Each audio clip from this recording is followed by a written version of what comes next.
Hello and welcome back, friends. If you are new around here, I'm Big Gator. If you came looking for the sharpest tennis bets, you're right where you belong. Right now we're covering the Men's Australian Open 2026. Yes, we've made it to the second day of round 3. So get yourself involved in the comments. Please let me know what you're playing for tonight/tomorrow. And keep your eyes peeled for the pin comment if you want to play along what I'm playing as well. If you do like the breakdown of these matches, please give the video a like. It goes a long way. Thank you in advance. If you would like to further support the channel, consider subscribing. You can go right to the pinned comment as soon as you get the notification. You can get the pick and play it immediately and be up out of here if you'd like. If you're feeling extra generous, there's a link at the bottom of my pinned comment if you want to donate, as well as a link to my free Discord where we have more than just my bets. I have a community providing hitting bets for you, so women's tennis as well. That being said, what are we looking like for today? Huh? What did we take yesterday? We took Baez and Spizzirri. Baez money line. Sorry. And we took over 3.5 sets for Spizzirri and Wu. And no, this wasn't yesterday. This is the day before. I know. But I gotta, sorry. So, Baez lost against Darderi. Crazy shit. But, we got the over 3.5 sets for Wu and Spizzirri. Bang. Spizzirri came out on top. Holy shit. So, there's that. We can just go right into what we have. We only have 8 matches for me to go through for you guys today. So, that's what we're going to do. Keep going through this third round. And our very first match is going to be quite quick to talk about, I'm pretty sure. We have Elliot Spizzirri going against Jannik Sinner. And this is going to be their first head-to-head. The now ranked 81st in the world, 85th, Elliot Spizzirri is going against the world number 2, former world number 1, Jannik Sinner. Still has yet to drop a set since October 26th. Not only has he has not lost, he hasn't dropped a set since before Halloween. He's been winning since Fonseca took his hiatus. That's crazy. Hasn't dropped a set since Fonseca has been gone. Bro, this dude has stupid stats. Anyway, Spizzirri went through a 5-setter with Wu. He's not going to last very long in this game.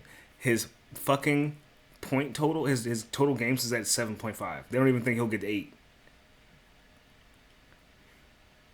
And honestly, no one he's played so far has got to 8. But to be quite frank with you, in a Grand Slam, Popyrin was able to get 9 in the U.S. Open. Shapovalov was able to get way more than 8. Bublik only had 3. Musetti had 7. Okay, so Musetti only having 7 games is kind of like the threshold, I think. Because you know we're not going to get a... But we could very, very well get an Alexei Popyrin type of outcome from Spizzirri. He's been playing really fucking well. I mean, he beat Fonseca in the first round, but he was playing a rusty Fonseca. The Wu match was definitely a dogfight. Saw that, called that, and that's what it was. And just Jannik going through James Duckworth and Hugo Gaston, like he's not playing anybody for real yet, in my mind. And him going against Spizzirri is more of that. So no one he's played so far has been able to get 8 games, but I also do think that Spizzirri is a lot better than James Duckworth. So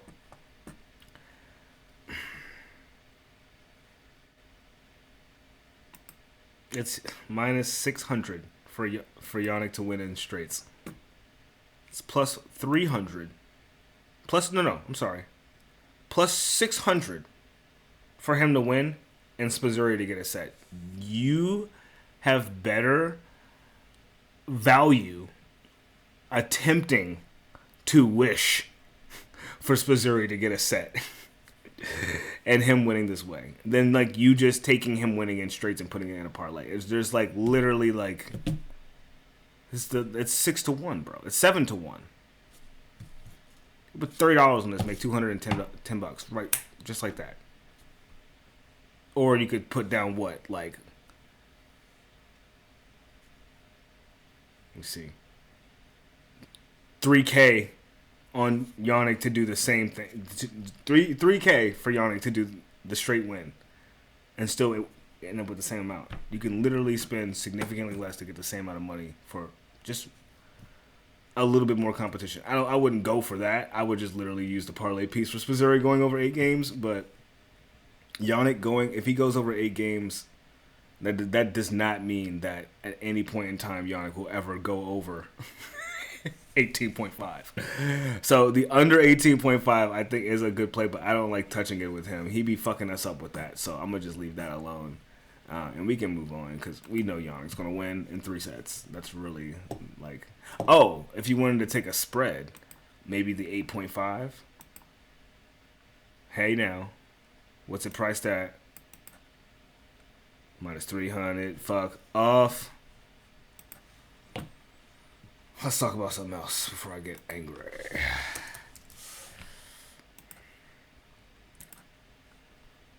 Alright, so our next match we have, friends, is going to be... This is so fucking funny. We have Khachanov going against Luciano Darderi. And if you don't know, I want to make sure I'm right about this before I just say it.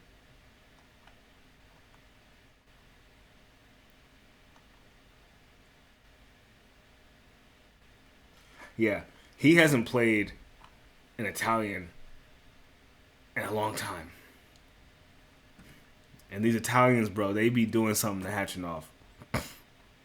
So, I don't know, man. Darderi just beat Baez, who's been beating everybody, as far as I'm concerned. And I told you guys, both of these guys are not hardcore players, but they are fucking good. They are fucking good at tennis. Hello, friends. And boom. We got rid of Baez in 4. So, if we can get rid of Baez in 4 as Darderi, we can definitely take a set off of Khachanov. If not more than that. We might be able to get the plus 1.5 set spread on our guy, Darderi. But I would just get him for a set, honestly. Or the, over 3.5. Let me see where that's at. See what that's priced at.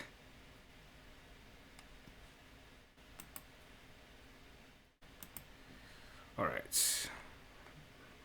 Kind of holding me up here. Here we are. So the over 3.5 is priced at minus 132. That's a good price. I like that. I don't really see Khachanov losing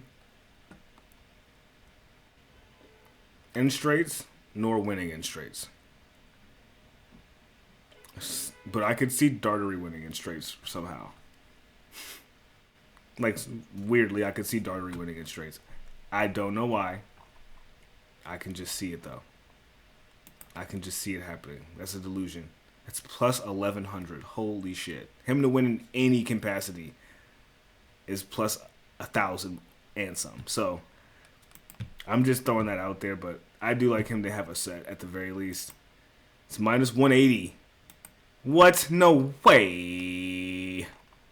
Might as well go for the over 3.5 though, because it's priced better. You can get more money out of that. So we'll just move on. As we know, before I do move on, Khachanov has a history in slams. He does decently well in them. He made it to the quarterfinals in Wimbledon, and we saw him in the U.S. Open very briefly though. Second round, he lost to Machac in a 5-setter. But he was someone that somehow, out of all the wildness that took place in Wimbledon, he kind of had a pretty, realistic draw outcome. He kind of won the matches he was supposed to until he wasn't supposed to. Some people were winning matches they weren't supposed to ever win in the first round. So, I just want to say that to say like there's a little bit more history with Khachanov, not just this year. He's about to be 30. He's been playing for a while. If you don't know, which I'm sure most of you guys do. And Darderi is a clay player going against Khachanov, who's a hardcore player. He goes off of the hot, quick bounce of surfaces like this and weather like this. So that's why he was able to get rid of Vacherot in straights. But Mickelson, who has a bit better defense, took 5 sets to go through, which is what I'm kind of predicting for this. Darderi has kind of got the skill set of a Mickelson, more or less. So I can see it going the length. And Mickelson has beaten Khachanov before, so just let that be known. What is the set handicap for 1.5? What's a plus 1? What is Darderi getting 2 sets worth? Because honestly, call me crazy, bro. I think it's a move. Like ever so slightly. Ooh, plus 140. That's some smoke. That is some smoke. Well, we'll keep that on the back burner. We'll move on.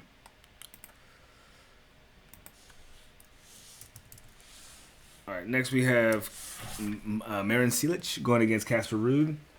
Bro. If y'all are able to watch these matches, I'm jealous, but I'm catching these highlights, these extendos. Cilic looks fucking good out here, bro. Beating Shapovalov the way he did in straights was scary. Neither of these guys have lost a set yet. But Jesus. Cilic has literally he hasn't gone over 18 games in any match. Casper went to 19 going against Munar, which is crazy because Munar has had that shit. But Cilic, his serve and his ball striking, I don't know if it's going to be able to do much against Casper Ruud. He's never been able to beat him. It's 4-0 Casper. And they played literally like a few months ago in Stockholm. Remember I covered that shit? I said Casper should win, and then he ended up winning the whole tournament. Like playing the best tennis he probably has ever played as far as I've seen. So he knows how to beat this guy. And it's not like we're going to get anything brand new from 37-year-old Cilic. So I would say it's quite safe to say that you can probably get a 3-1 or a 3-0 win from Casper Ruud. I would just probably take the money line though.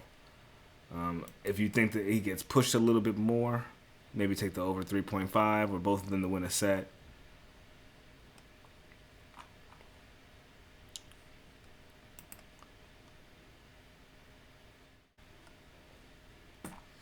Yeah, so I'm looking for this match still. Hold on. I'm seeing what Casper's worth. Minus 242. I actually like that price a lot for Casper. I would just take the Casper money line. We know he's been a little bit shaky, but his history in Melbourne isn't too bad. If I'm not mistaken. Let's see.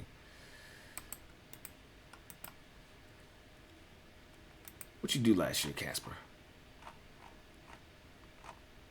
You made it to the 3rd round and you lost to Cam Norrie, which you beat Max Purcell in a 5-setter. Oh yeah, he was out of form. He was not. Nah. Year before that? 2022 though. We saw him in the final, going against fucking Alcaraz. Don't forget it. He's been in the final of a Grand Slam. Casper is one of them boys.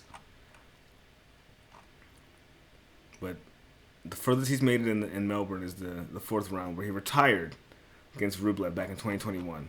So, I don't know. I think I want to see a dogfight, but I do just think Casper Ruud's going to outdog Cilic and probably make him run a little bit more. He was hitting some crazy shots on Munar, and Munar was hitting some crazy lobs on him.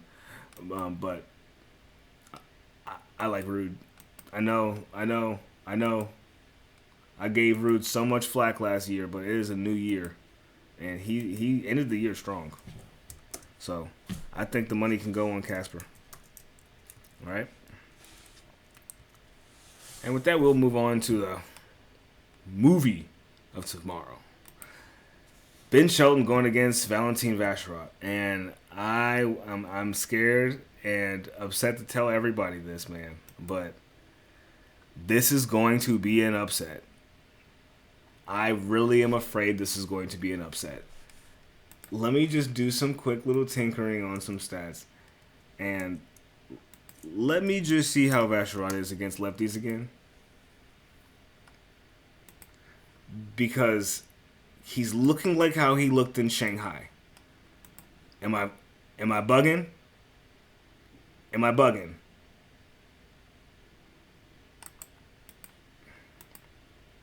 He's 5-1 against lefties.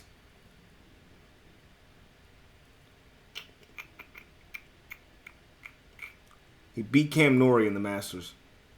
7-6, 6-4.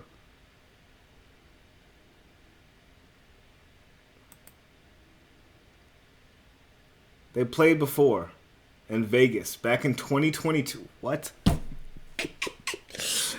They have history. I didn't know this. Okay. So Ben has played this guy 4 years ago. 3.5.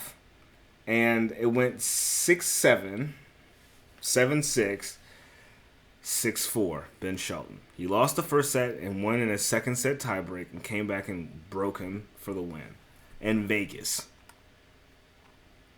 And a challenger. This is going to be their first official head-to-head. So they saw each other in the challenger 4 years ago. Now they're seeing each other in the Grand Slam. And Ben in Grand Slam mode is electric, bro. He is absolutely terrifying. Like, he has been making some decisions that I've never seen him make before. So I'm like, have you just been saving this game for like Grand Slams in this year? Like, okay, I like it. He looked damn good against Dan Sweeney, but that's not really saying much. Vacherot going against Rinky and the rest of Australia was quite impressive to get rid of him in 4 sets. And he was doing all the same shit he was doing. Like, what?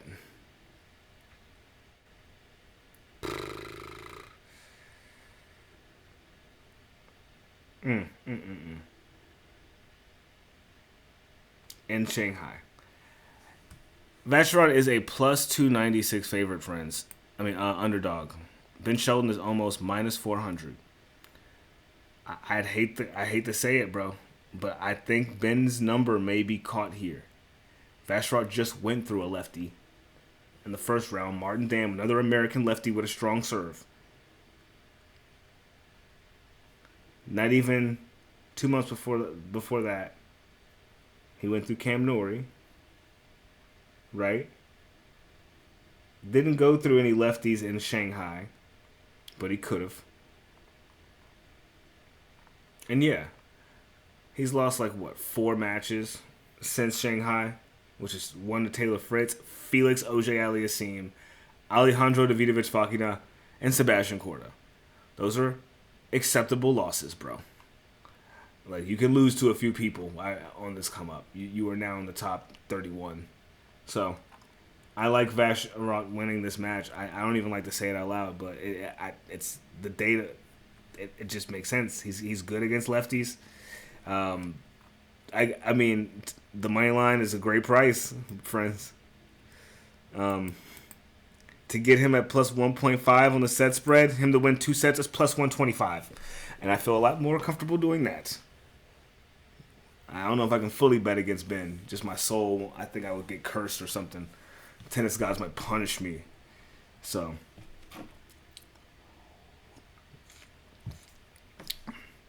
if you want my professional opinion, take Vacherot plus 1.5 on the set spread, or parlay piece him for a set at minus 225, and slam it as a single.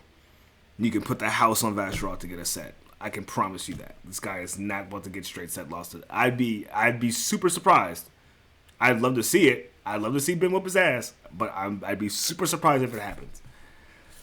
So I'm gonna bet on what I think is a bit of the unknown. Take a bit of a risk, because anyone else you ask about this match is probably going to tell you to take Ben. I would think. But I'll be the first to tell you, as one of his biggest fans, this is not the time to take Ben. This is the time to fade. So, just looking at his history in Melbourne, though, Ben Shelton. What did he do last year? Should we get into that? He made it to the semifinals here, where he basically was a 4-set demon. Dropped a set but won every time. Always won the first set. Would drop the third and come back and win the fourth.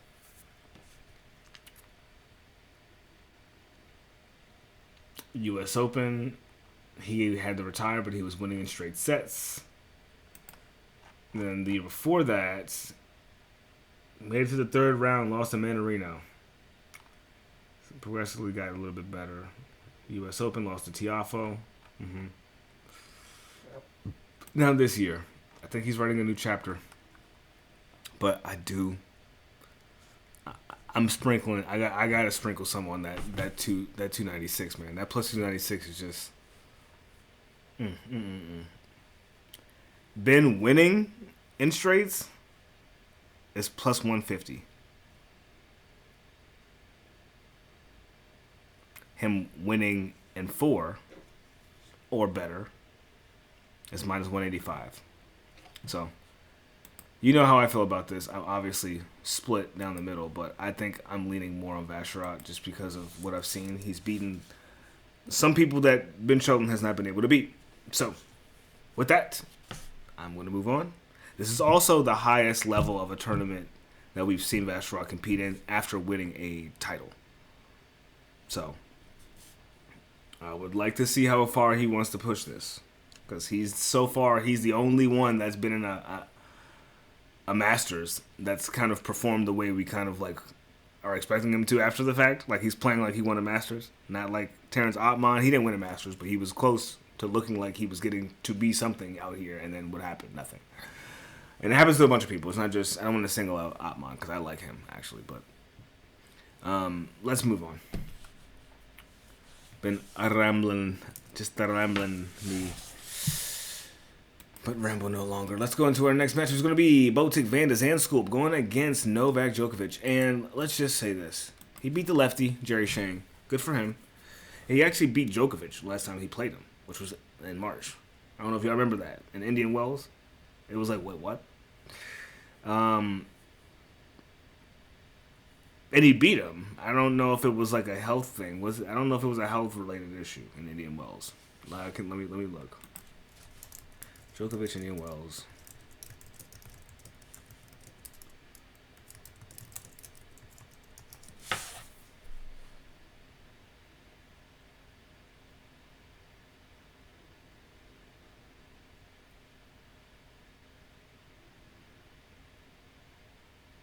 Nope, it was an unexpected defeat. That's all it was. Just like Vacherot. So, I don't know. Botic has only dropped a set, and that was to Nakashima. Djokovic hasn't dropped a set. He hasn't even allowed people to get more than 3 games of service in. So, if anything, for this match, what you can go for is Botic's total games. I think that's the only... If it's at, like, 7 or 8, I would take it. But, like, anything else, like, just leave this fucking match alone. Because there's no money in it, man. Botic's lines at 15 games, get fucked. Don't even touch this. Don't even touch this. I would slam the under. But you just don't know. Because he beat him last time. I was going to say if the number was at like 8, just go for the over. But if they got it at fucking 14, don't touch it, man. Why they be doing this? Why? Tell them sport books, fuck this bullshit. Why do you do me that way? Alright, so to get the straight set win for Djokovic is minus 110. So, hey, minus 380 for him to win in 4. You can take that, I guess, and parlay it with something, but I don't really. It's getting a little bit too low for me to touch, so that's all I got for that one.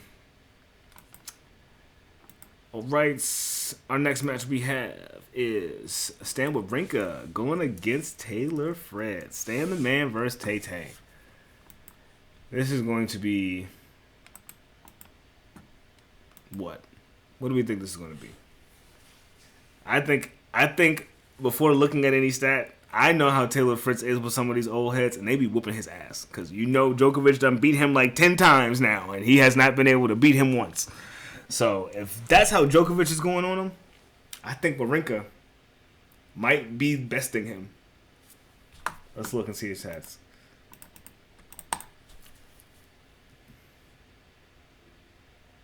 Well, I'll be damned.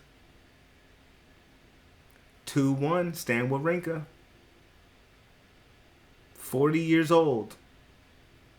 But their last match they played was in 2023.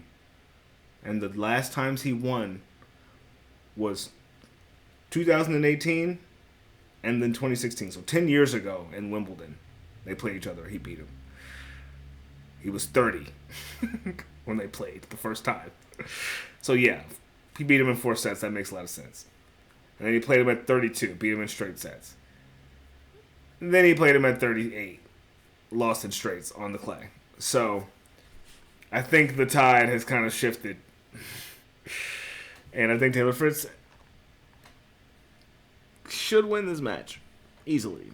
But we know how Taylor Fritz is. I never trust it. I would go for the over total games for this match. I'll tell you that much. I think Stan the man will push him. I think Stan the man can hang in there for a little bit.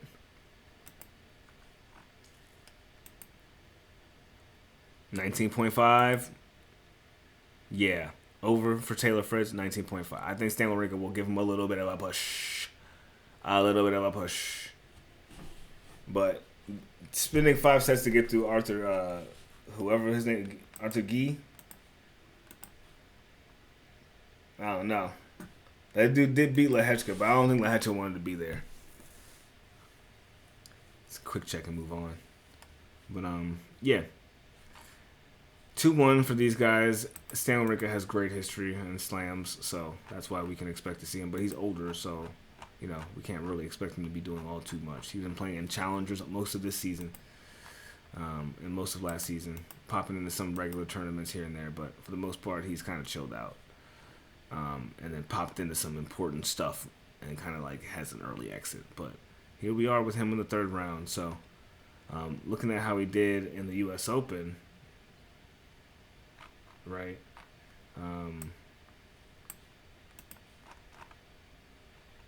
Did he even participate? No.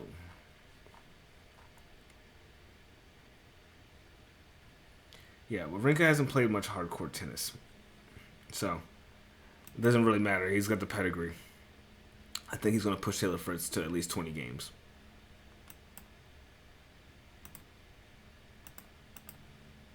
And that leads us to our last match, which is going to be Lorenzo Musetti going against Thomas Machac. Holy shit. 2 dudes I have on my do not touch list. But man, oh man. I'm so tempted to bet on Thomas Machac. So tempted to bet on Thomas Machac. He got rid of Grigor Dimitrov in straight sets and Tsitsipas in fucking 4. Double tiebreak. He said, no, I do the tiebreaks. These tiebreaks are mine. Fuck is you talking about, Stefanos? Sonego got that work. Coleon was kind of on his ass, but then wasn't. Got that first set and then had to retire after about to lose that 4th. So Machac was looking good. He's coming off of blazing hot form, winning a title in Adelaide. So is he tired?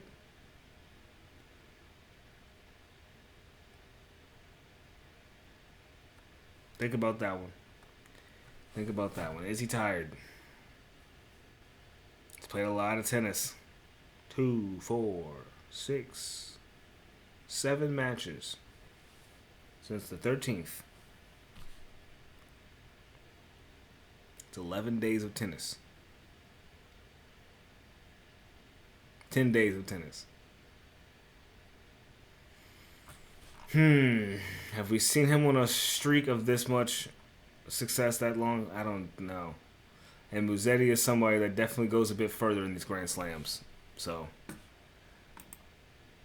I don't trust where my gut is going with either of these guys for this match. Musetti is a slight favorite at minus 162.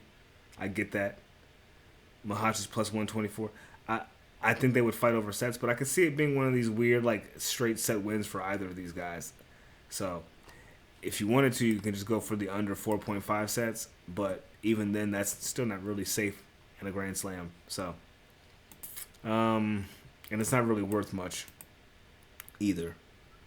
But if there's someone that's going to get pushed in a match, it's going to be Musetti. If there's someone who I think will win the match or not go down without a fight, I think it'll be Musetti. I think he'll definitely hold a spread.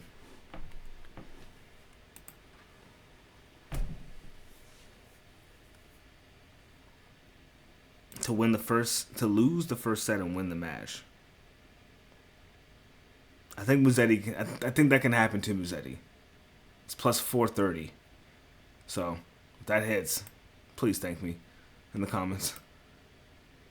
You're welcome in advance if you play it.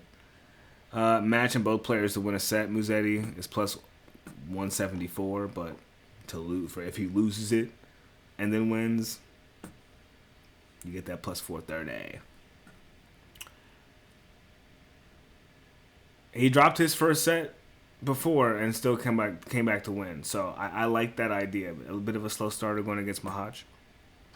I actually don't mind that. All right. That wraps up everything for me. I would like to go with Machac money line, but, you know, I ultimately would think Taylor Fritz should win in 4 sets as well, but, you know, we'll see what happens. But I want to thank you guys for checking in with the video. I'm apologizing again for just being, you know, a day in advance.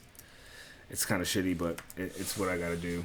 I apologize, guys. We'll be on a more regular schedule next week, all right? I'll catch you guys tomorrow. Be smooth. Peace.